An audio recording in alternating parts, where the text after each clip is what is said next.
याद रखना, शिक्षा आधारशिला है समाज की। शिक्षा के बगैर कुछ भी हो पाना असंभव है। और इसीलिए प्रधानमंत्री मोदी जी ने जब देशवासियों से कहा कि हमें विकसित भारत की संकल्पना को पूरा करना है, तो विकसित भारत की आधारशिला क्या बनेगी,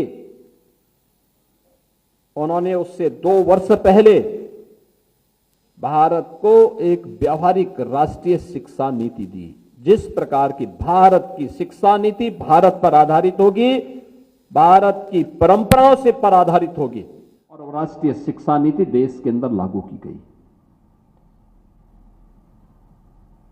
शिक्षा के बगैर अब कुछ भी नहीं कर सकते। शिक्षा की उपेक्षा हुई।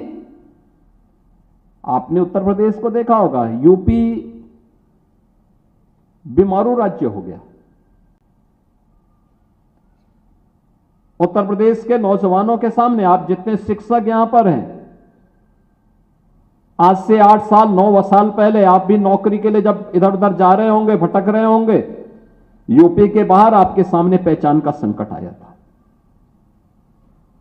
लोग आपको भेद इससे देखते थे।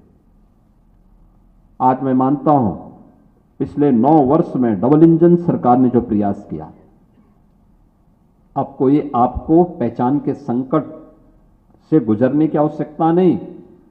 आज शिक्षा पर दिया गया ध्यान, शिक्षा पर किया गया कोई भी निवेश कभी व्यर्थ नहीं जाता है, और व्यर्थ न जाए इसके लिए सरकार ने अनेक कदम उठाए। शिक्षा का उन्नयन हुआ, उत्तर प्रदेश अब तेजी के साथ दौड़ता हुआ दिखाई दे रहा है।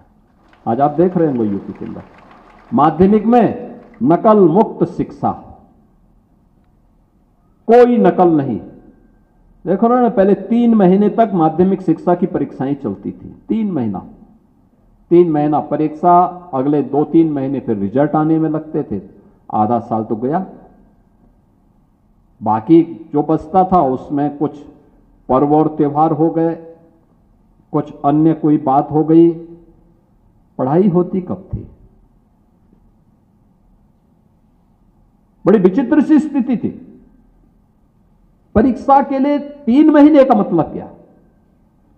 और मैं अभिनंदन करूंगा उन सभी शिक्षकों का और उन सभी अधिकारियों का जिन्होंने इसको कम करते करते करते मात्र 14 दिन के अंदर माध्यमिक शिक्षा की सभी परीक्षाएं संपन्न होंगी। अगले 15 दिन के अंदर परिणाम भी आ रहा है। 1 महीने के अंदर सब कुछ।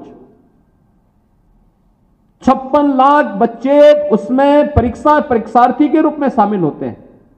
नकल मुक्त परीक्षा। और नहीं तो पता लगता था कि दूसरे राज्यों के लोग आ रहे हैं परीक्षा देने के लिए, तो वाराणसी नहीं आते थे, लखनऊ नहीं, गोरखपुर सिटी में नहीं, कानपुर में नहीं, गाजियाबाद, गौतम बुद्ध नगर या मेरठ में नहीं। वे परीक्षा देने के लिए कहां से आते थे? वो दूर दराज से, कोई हिमाचल से, कोई जम्मू कश्मीर से, कोई पंजाब से, कोई अन्य राज्य से। और कहां देने के लिए आते थे? बलिया में, गाजीपुर में, आजमगढ़ में, मऊ में। अबे हमने कहा मऊ और आजमगढ़ और बलिया क्या इतने ज्यादा शिक्षा के क्षेत्र में आगे बढ़े हैं क्या? काशी तो मैं मानता था, प्रयागराज में हम मानते थे। तो हमने कहा भी कोई दाल में काला जरूर है, और तब हम लोगों ने इस अभियान को चलाया। आज देखते होंगे सब ऐसे कुकुरमुत्ते सब बंद हो गए, वे सब अड्डे बंद हो गए।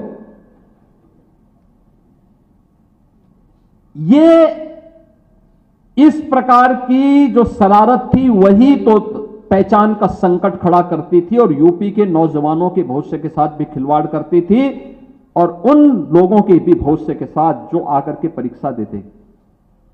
मैंने कहा भी वो परीक्षा तो कहीं भी दे सकता है। जब हम लोगों ने उसकी तह में गए तो पता लगा नहीं साहब, वो तो ठेका देता था और परीक्षा देने थोड़े आता था, उसके पास सर्टिफिकेट पहुंच जाता था। बड़ी विचित्र सी स्थिति है। इसीलिए तो यूपी के एक नेता ने कहा था कि भाई नकल करना हमारा जन्मसिद्ध अधिकार है। तो अब जब नकल करना ही जन्मसिद्ध अधिकार है तो फिर किसको क्या कह सकते हैं।